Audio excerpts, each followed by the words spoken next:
Hi friends, இன்றைக்கி தேங்காய் சாதம் எப்படி செய்கிறதுன்னு பார்க்கலாம். இதுக்கு அரைமுറി தேங்காய் எடுத்து திரிய வச்சுருக்கேன். அடுத்து பார்த்திங்கன்னா தாளிக்கிறதுக்கு ஒரு துண்டு இஞ்சியை, ஒரு சின்ன துண்டு இஞ்சியை பொடி பொடியாக நறுக்கி வச்சுருக்கேன். கடலைப்பருப்பு, முந்திரி, கொத்தமல்லி, கருவேப்பிலை எடுத்துருக்கேன். ஸோ இப்போ எப்படி தாளிக்கலான்னு பார்க்கலாம். நெய் காஞ்சதும் கடலைப்பருப்பு போட்டுக்கலாம்.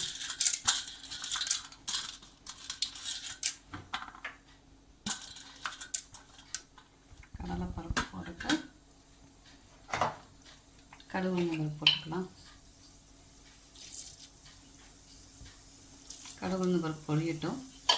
கடுகு உளுந்தம்பருப்பு பொரிஞ்சிருச்சு. இஞ்சி நறுக்க வச்சிருக்க இஞ்சி போட்டுட்டு முந்திரி பருப்பு, கருவேப்பிலை போட்டுக்கலாம். முந்திரி பருப்பு லேசாக வறுபடுற வரைக்கும் அடுப்பை சிம்மில் வச்சுட்டு அப்படியே வறுக்கலாம்.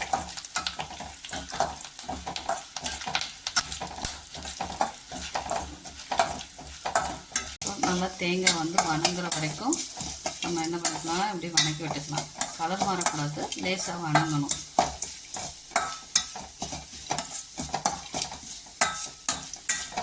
இருக்கலாம், இல்லைன்னா இது சில்லர் வடிச்சிட்டிங்கிறதுனால அடியில் பிடிக்கும். ஸோ நல்லா இப்படி வணக்கி விட்டுக்கிட்டே இருக்கலாம்.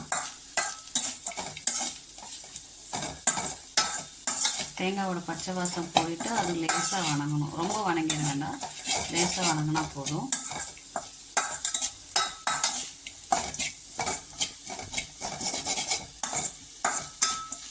வதங்கிடுச்சு. இந்த டயத்தில் நம்ம ரைஸ் ஆட் பண்ணிக்கலாம். அடுப்பு ஆஃப் பண்ணிவிட்டு ரைஸ் ஆட் பண்ணிக்கலாம்.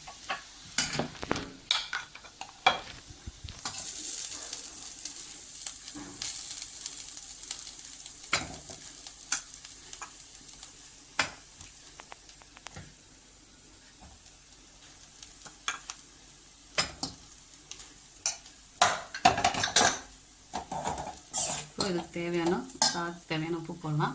நான் உப்போட சாதத்தினால கொஞ்சம் உப்பு அதிகமாக போடுவேன்.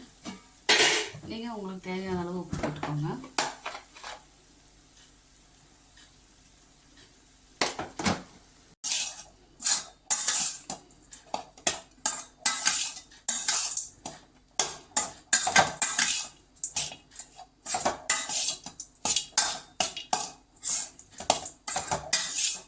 கொத்தமல்லி தூவி ஒரு தடவை பரட்டி